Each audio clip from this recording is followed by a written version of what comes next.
to be able to meet Roberta Metsola, the president of the European Parliament, or Ursula von der Leyen, the president of the European Commission. Like that for me was like a crazy experience that me and Ursula were like touching EU flags and me telling her how beautiful the flag is, that it is like a thing this picture will never get out of my mind.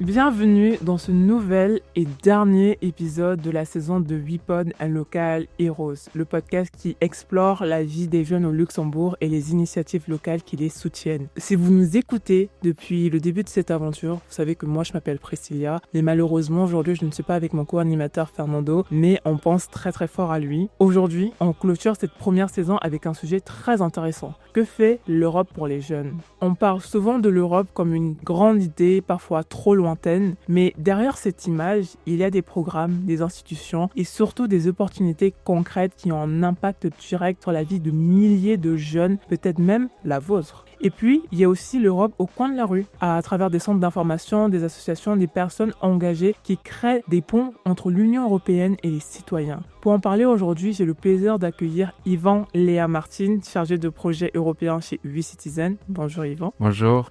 Ça va ? Ça va très bien et toi ? Oui, très bien. Et Annapaola Tidu, chargée de mission Europe. Bonjour Anna, tu vas bien ? Hello, yes, all good. Thanks for having me. Thanks for being here. Tous deux travaillent pour l'association Citizen qui est détenteur du label Europe Direct et hébergeur d'un centre de documentation européenne. Alors, que fait réellement l'Europe pour les jeunes ? Comment ces actions se traduisent-elles localement et pourquoi est-ce important de se sentir concerné ? On en parle tout de suite et en anglais.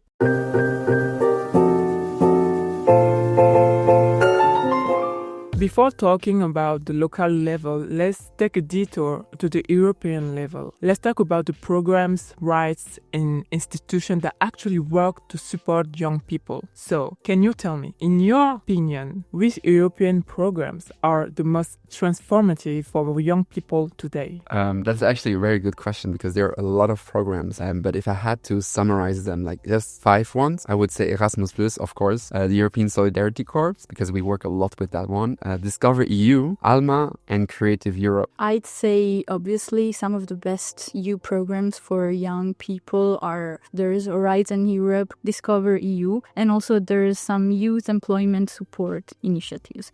You know, Erasmus+, I think it would be the most popular. And it's not even just for university students anymore. It goes beyond that. It covers internships, volunteering, also exchanges for teachers and trainers and educators. And it gives young people the chance to learn soft skills and build a European network. The European Solidarity Corps, it's really cool because it allows young people to volunteer in projects across Europe to help communities and promote solidarity. It's really, like, I think this is such a nice way to give back to the community and also to open up your horizon. And something I really recently learned about is about Discover You, which I wish I knew when I was 18, because 18-year-olds can actually apply. There is like actually 2 dates during the year where you can apply, and it gives 18-year-olds free travel passes to explore Europe and discover its cultures and diversity for free. Youth can travel for free. They get, like, I think accommodation paid, travels, but of course there's like an application process. But if I knew that for someone, like when you're 18, you don't have much money and you can travel for free, paid by the EU, to learn and grow and see different cultures, sign me up. I would say there's also Horizon Europe for those into research and innovation, for example, climate change, clean energy, AI, digital challenges. And we have the Creative Europe program for young people into the arts world, for example, filmmaking or cultural projects. There's also youth employment support funds. Young people get apprenticeships and upskilling opportunities. And something else is ALMA. It's also something probably we'll discuss more because I find it super interesting. ALMA stands for Aim, Learned, Master, and Achieve. So it's basically an EU initiative that supports disadvantaged young people who are not in schools or work by offering them training and work placement abroad. I would say all of these programs are really helping young people to grow, meet others, and also discover Europe beyond just the textbooks and schools. So you talk about Erasmus Plus and the European Solidarity Corps. How do Erasmus Plus or the European Solidarity Corps concretely change young people's life? What makes the Erasmus Plus and the European Solidarity Corps so life-changing is how they turn these big ideas, for example, like European identity and solidarity, into something real and personal that young people can touch with their hands. For example, with Erasmus Plus, it's not just about studying. It's not even anymore just about studying. It's about living in a new country, moving away, meeting new people from all over, and realizing that you're actually part of something bigger and that you share with other people. My first Erasmus, I did it in Timișoara, Romania, and it was my first time living away from home, and it completely changed my perspective. I mean, it also kind of changed my life. I met the love of my life in Erasmus. We're still together after 9 years. I've made friends that I'll have forever. And also academically, I got to see, for example, how subjects are taught differently. And I learned so much more practically. For example, I studied languages, and in Romania, they had a very hands-on approach compared to the Italian university. When it comes to the Solidarity Corps, like I think that it's all about the cause behind it, the meaningful causes. Like, for example, helping refugees or protecting the environment. They're like the youth, or if you participate in Solidarity Corps, you actually learn new skills and build also friendships across Europe. And again, this looks very good on your CV, not only on your CV when you want to apply, but also broadens your horizon. That's why I think both those programs bring the Europe closer to the young people, and it helps them also inspire them to become active, engaged European citizen. Does Europe have specific policies to support disadvantaged or marginalized youth? Yeah, actually, Europe really does have and does a lot to support young people who feel left out or maybe face tough times or come from disadvantaged backgrounds. I would say a big one is the Youth Guarantee. This program basically makes sure, in cooperation and coordination with the EU member states, that every young person under 30 years old can get either a job offer or some sort of training or further education within a few months of finishing school or becoming unemployed. In the broader term, we have the European Social Fund Plus. So basically, the EU also finances many local and national projects that provides, for example, trainings, career guidance, and social integration. And for example, one of these programs, and it has been also very successful, is like the ALMA I mentioned before. Again, it's Aim, Learn, Master, and Achieve. It's a EU initiative that aims to support young, disadvantaged people that are not in any kind of employment, education, or training to help them integrate into society. Basically, they get access to work and training abroad.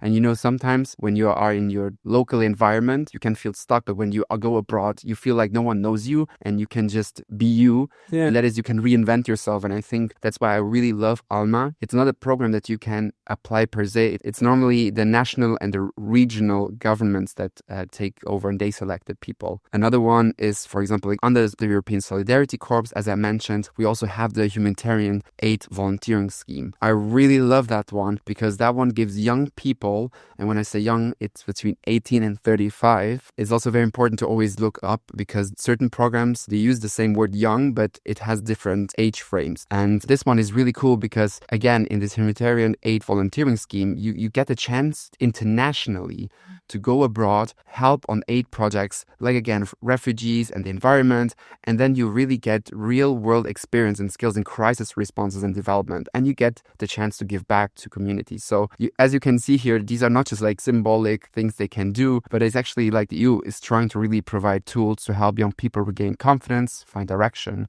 and of course, take their place in society. I think you already answered it because like you all said all these amazing programs, institutions about Europe, but we often hear, I think that is one of the stereotypes about Europe, that Europe often allows young people to travel for free. But what else does it offer to young people today? Traveling freely in Europe is obviously one of the most immediate things that we perceive. Shout out to the Schengen Agreement. But Europe also offers more than just open borders. So I mentioned already awesome programs like the Erasmus Plus that let you study, train, or volunteer abroad. But the EU is also investing a lot in digital and green skills, everything from coding to hackathons to climate activism, digital challenges. So young people can be ready for the future. One platform I think is super helpful because it can be probably a lot of big jargon, a lot of words like ALMA, Solidarity Corps, Erasmus, is actually to use European Youth Portal. I wish I knew this thing earlier,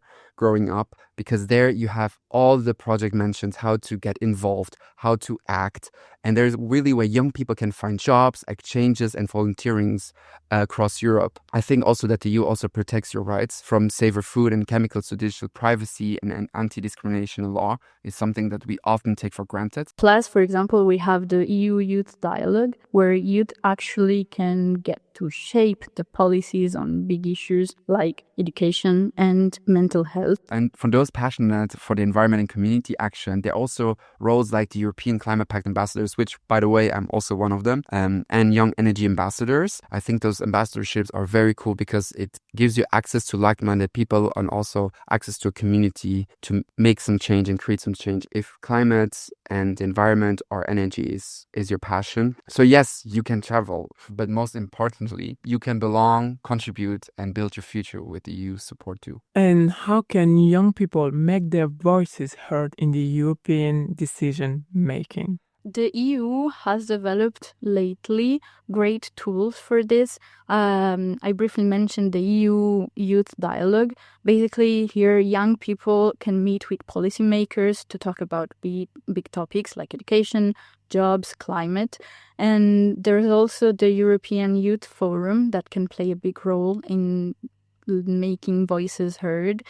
I would say it's like a megaphone for young people and young youth groups, different youth groups, so they can make sure that their youth voices can get to the EU decision makers. The one that really changed me a lot and changed my views about the European Union is actually the Youth Policy Dialogues, which was introduced this year. So basically where, again, young people directly exchange with European commissioners and high-level officials. For example, I personally took part in 2, and it's very interesting to see because it's very powerful to see your ideas. They're being taken serious in the high level, and you really get to talk with the ones that make the legislation. For example, also the platform Together EU, which was a campaign launched by the European Parliament, also, for example, helps young people mobilize others, raise awareness around elections, and be part of democratic life. Again, this is also, you can become a volunteer in Together.eu, which is an amazing community where I got the chance to meet so many volunteers from Europe, from Spain, Italy, and it was for me very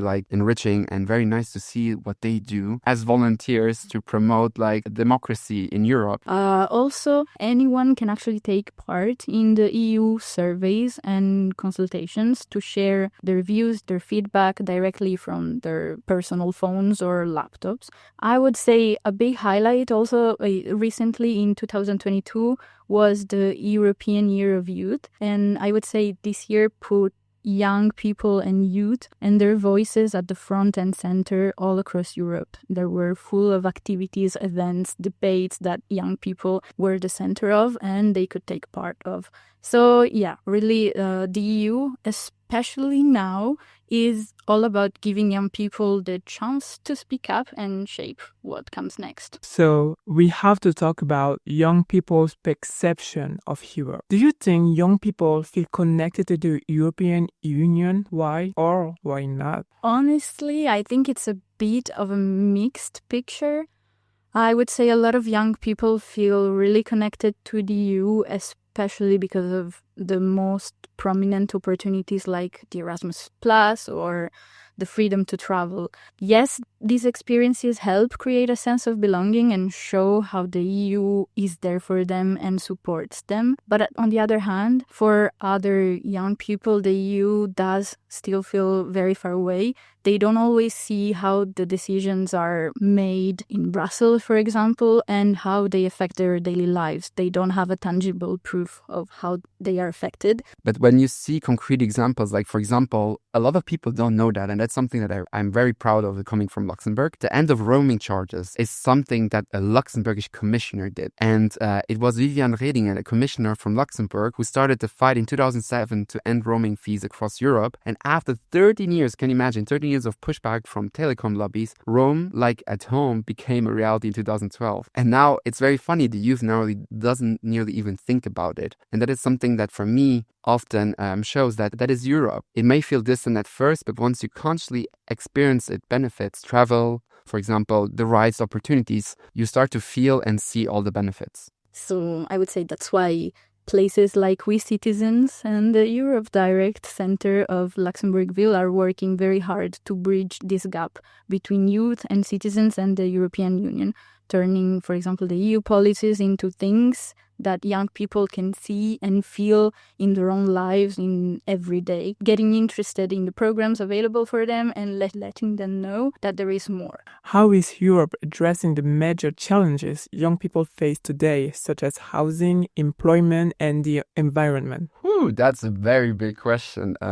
Okay, I will probably go a lot of technical here, but this is my answer to it. So basically, the EU has different level of competencies. That is, a lot of people don't know that if you have not studied European governance. So based on these competencies, the EU can act or they cannot act. And you have exclusive competencies, you have shared competencies and supportive competencies. And some areas like climate change and, for example, employment are shared with member states, while others like housing are mostly national. So still the EU plays a strong supporting role by funding initiatives and setting priorities. For example, on jobs, it supports youth employment through programs like I mentioned, ALMA and the European Social Fund Plus, especially for young people facing barriers. When you look, for example, on your question about the climate, the EU has shared competencies, which leads with green deals and engages young people through initiatives like, for example, European Climate Pact, ambassadorship, and Discover EU for sustainable travel. Also, when it comes to housing, which is mainly a national competency, the EU helps indirectly via regional development funds by encouraging sustainable housing solutions through environmental policy innovation funding. So even where the EU doesn't act alone, it still empowers member states and young people to act together on the bigger issues. What do you wish young people knew about Europe that is too often left unsaid? So, one thing I would wish for is for young people to realize that actually the EU is really invested in them and their future, even though it doesn't always look like it. It can seem like a distant institution full of just offices and gray suits and bureaucrats, but it's actually full of people that are working daily to create opportunities also and especially for young people to grow, to learn, and to have a say in how the EU is shaped. There's so much more than just the scholarships and the travel, like I said. There's funding for startups to fight climate change. There are spaces to join where you can have important conversations. So all of this is there to help young people build also their careers and shape their communities. It's not just about study and travel. Also, I wish for young people to know that their voices actually do matter. The EU wants them to be involved in decisions that actually do affect their lives. So that's why the EU sets up a lot of dialogues and initiatives just for that we also mentioned, like the EU Youth Dialogue. So yeah, Europe is actually closer and more supportive of young people than they might think. And it's just about stepping in, for young people to step in and take part. Also because we shouldn't forget that the EU is a collective effort. It goes both ways.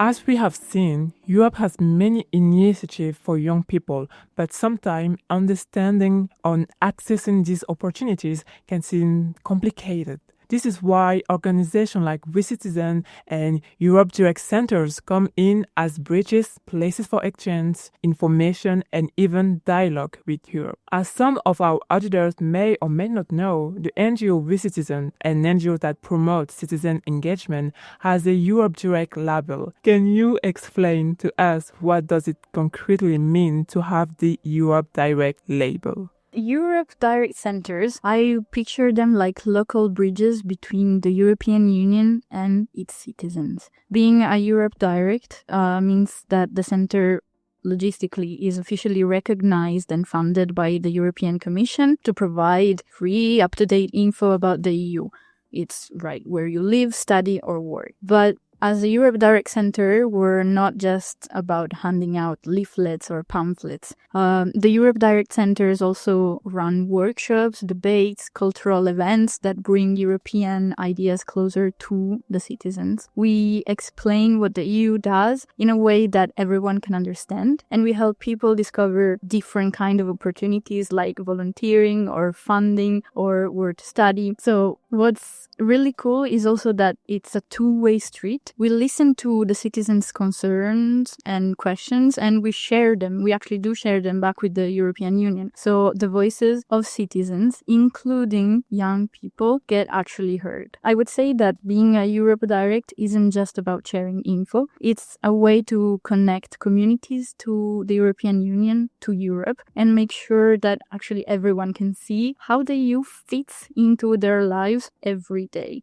Yeah, so in a nutshell, basically I would say having the Europe Direct label means being part of a trusted, dynamic network committed to bringing Europe closer to its citizens. We help everyone understand what the EU does, how it affects their lives, and how can they be involved in shaping it. And Citizen is also a European documentation center. And what is the role of a European documentation center in Luxembourg City? So European Documentation Center is a space dedicated to providing free and open access to official EU information, both in digital and printed form. It's particularly useful, for example, for students, researchers, teachers, or anyone who wants to understand EU policies, legislations, and institutions in more depth. For example, you can find treaties, legal texts, statistical data, policy reports, and publications from the EU institutions, but also some fun publications for children. So it's not only for adults, but you also have publications for children to help them bring closer to the EU and what it actually means, the European project. In a city like Luxembourg, which I believe hosts several EU bodies and has a highly international population, for me, having a CDE is essential. It allows people to study, teach, or simply stay informed about the European Union's function based on facts, not just opinions. Specifically, the Europe Direct Center and the European Documentation Center is in the heart of Luxembourg City, very close to La Gare. So I think that is one of the best positions to show that even in those places where often people try to avoid, like the Gare, we are present there and we are here to listen and to have a voice. And we have a lot of people that actually sometimes come in from the Gare, they looked at us and they're like, what are you doing? What are you here? And then it's super nice to explain them about the European Union. And sometimes they take documentation. Sometimes they ask if we sell t-shirts. We don't. But anyways, it's nice to see when you're impacting everyday lives of people. People can ask you to order them some documentation, right? We work with the publication office of the European Union. We have certain documents we can order for free. Others, they are online better to available. We often recommend our visitors to always look online because that saves paper, saving the environment. But we understand that if we had some cases where teachers came and they asked if they could have some documents printed for their students. Of course, then we do it because we understand they will probably reuse those books. What action, events, project does Citizen implement to help citizens feel closer to Europe? At Citizens, we coordinate not just as a resource hub, but as part of our broader mission, the Centre de documentation européenne and the Europe Direct Center. For us, it's to promote citizenship, critical thinking, and access to knowledge. For us, it's really important to help reach other people. It completes our outreach work by offering a credible, in-depth source of information for anyone curious about Europe. And as I mentioned before, we host workshops, panel discussion with Luxembourg MEPs, and organize projects like EU for Youth or MEP for a Day. We also ran a graffiti and a writing contest. We take often part in festivals and, of course, in Europe Day. It is important for us to create spaces where young people can learn, express themselves, and engage directly with the EU. So basically, if you think about our main goal, it is to bring Europe closer to its citizens right here in Luxembourg. So do you have an example of young people who discover European opportunity thanks to Citizen? When I realized how much our work means and how much the work that I put to actually create difference was during our recent EU for a Future event, which was the goal to give young people a platform to share the future of social economy. And one of the MEPs mentioned, for example, the ALMA initiative that I mentioned before. And a participant was actually very curious about it and asked a follow-up question to learn more. And that was the moment that really stuck with me because it really showed that our events create real connections between the youth and EU opportunities. And it creates real connection between people that are actually changing legislation or being part of policy making and people that really want to learn more about Europe. And so it kind of reminded me that sometimes all it takes is the right space and the right conversation to open doors for someone.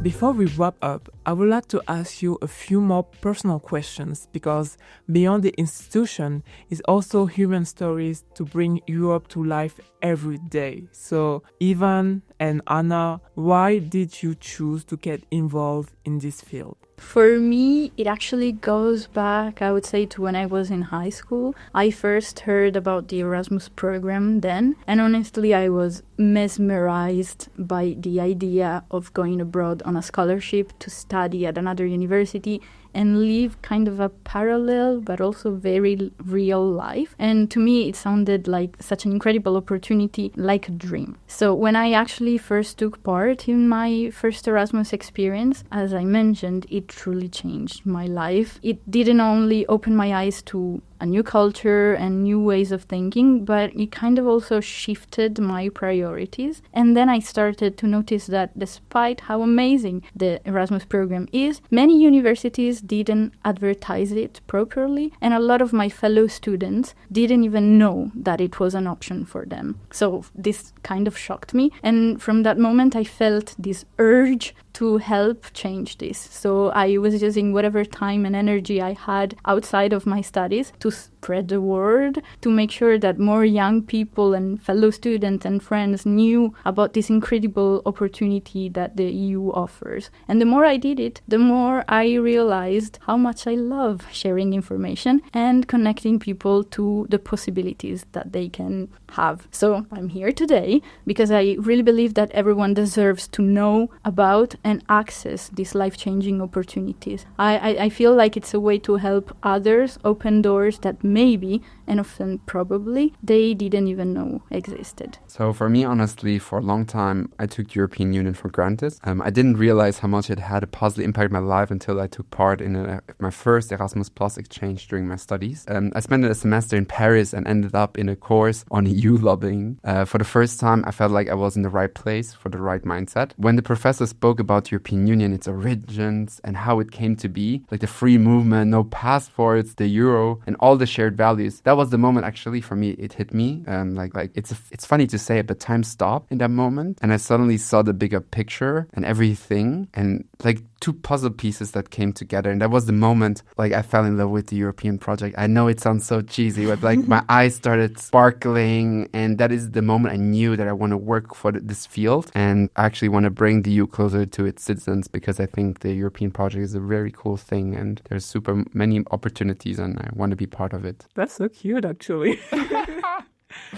If you I still got kicked out of that class because they took me out of the list, and then the teacher she didn't want me to be there anymore because I was constantly asking so many questions. No way. Yes, and she was like, "Ivan, you are not on the list, so I have to kick you out. You disturbed my class." Oh no. Yes, it was crazy. And then I was like, "How no?" Because it was the only EU lobbying class that I had in my life. I was studying international business, so no EU.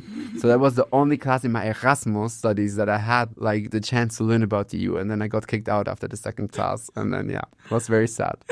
And then I did European politics master's degree, so it's fine. If you had to describe Europe in one word, which one would you use? I would choose the word connections, because, that's what Europe is about. It's connections on every sort of level, professional, personal, academic, and voilà.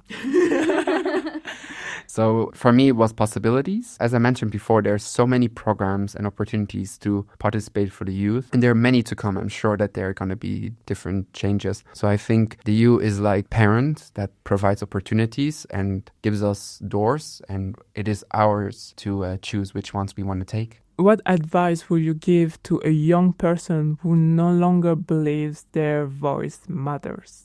I'd say don't underestimate your power, because it's easy to feel small or invisible, especially when there are big decisions that are made far, far away in offices that we don't know about. But I would say that history shows that time and again, change often starts with just one voice speaking up, and then many more can join in. So I'll say it again. The EU is a collective effort. And also, even beyond formal channels, raising your voice in your community, online, or with friends can create ripples. So don't wait for permission. Take that step, share your views, and find others who care.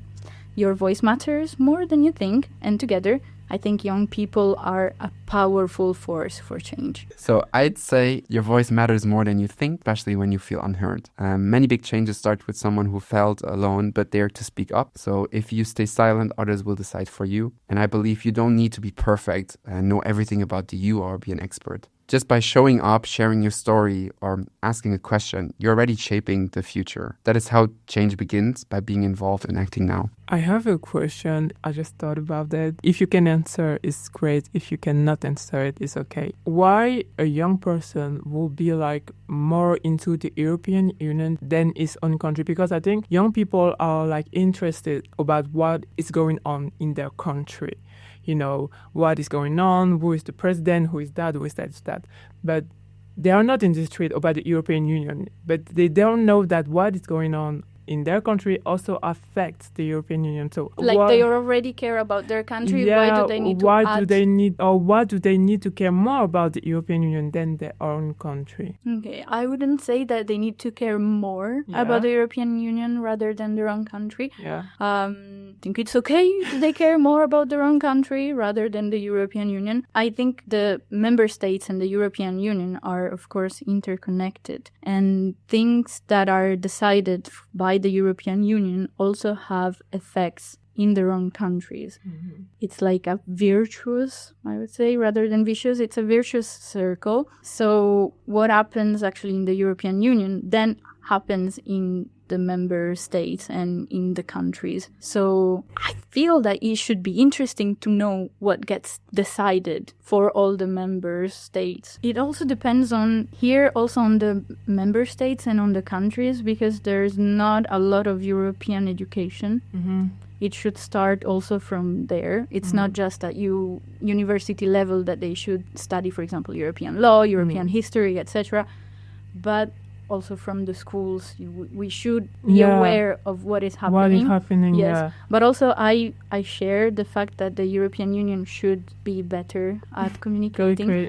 Because honestly, there are so many things, programs, activities that don't get communicated well enough. And the citizens and the youth, no one knows what's happening. Yeah, I think like in every like school, there should be like beside the Europe Day, but like the Europe Day in schools, like here, where you really learn what the European Union and what you can do, like especially if you're going to go to the university next year. You already know about Erasmus+, but there's more. Like, because when you think about an internship, you first think about, I have to find an internship in my own country, but you can also like do an internship abroad, and people do not know that. I think it's also how the European Union communicates, because a lot of the communications feel very legal and formal, and it's not a language that gets to the citizens and to the youth. Yeah. If you had a European magic wand, what would you change for young people tomorrow? If I had an European magic wand, I'd create a European basic income, I think, for young people, so that everyone could study, volunteer, and launch a project without being held back by financial barriers, because often that is the reason why often people don't seek studies opportunities, because of the financial barriers. But most importantly, I think I'd make sure that every young person, no matter their background, sexuality, or whether they live with a disability, has easy access to clear information about their rights and opportunities in the European Union, starting from primary school or high school. So basically, I would make sure that every young person in Europe has the power to dream, to act, and to feel seen. So, with my European magic wand, I use it to actually make mental health support for young people a top priority across all Europe, the whole Union, all member states. Because yes, as we did today, we often talk about jobs, education, climate, but mental health is actually crucial. I would want every young person to have easy access to quality, stigma-free mental health services, no matter where they live. Support that is affordable, approachable, and actually tailored to their needs. And I want them to know that this is an option for them. Yeah. They can get help, they can ask for help. Because I think when young people feel mentally strong and supported, they can actually take on challenges with confidence, they can dream bigger, and they can actually really thrive. So this kind of care would actually change and impact lives and would actually build a healthier and happier Europe for everyone. What is the most memorable or meaningful moment you have experienced related to Europe in your work? So I would say it's actually seeing people get interested in the European Union. With We Citizens and the Europe Direct Center of Luxembourg-Ville, in May we took part in the Europe Day celebrations and we had a stand with documents from the European Union and we were available to share information about all things EU to the citizens. And well, honestly, actually, we had quite the turn up. People came to us, they were curious to learn more, they were motivated, they asked questions and had conversations with us about different topics. And honestly, I think these kinds of exchanges are exactly what drives me to keep going in this line of work, because I see that people are curious and interested and there is a response on the other side. There's a willingness to listen, to engage and to know more. And that's exactly what I look for. I think one of my most beautiful moments for me was seeing possibilities turning into reality by building bridges between young people and Europe. But specifically for me now, it was to get the chance to take part on youth policy dialogues with EU commissioners and even to be able to meet Roberto Metsola, the president of the European Parliament, or Ursula von der Leyen, the president of the European Commission. Like that for me was like a crazy experience to be able to meet Roberto Metsola, the president of the European Parliament, or Ursula von der Leyen, the president of the European Commission. Like that for me was like a crazy experience that me and Ursula were like touching EU flags and me telling her how beautiful the flag is, that it is like a thing this picture will never get out of my mind. And also during Europe Day, which is really, I feel honored, I got the chance to speak and meet with Grand Duke Henry of Luxembourg. And I think that would have never happened if I didn't chose this path of the European Union and working with the European Union. That's when I really truly realized that EU is much closer than us than we think. It's not there just to limit us or impose its views. It is basically there to support us, protect us when needed, and most importantly, help us grow.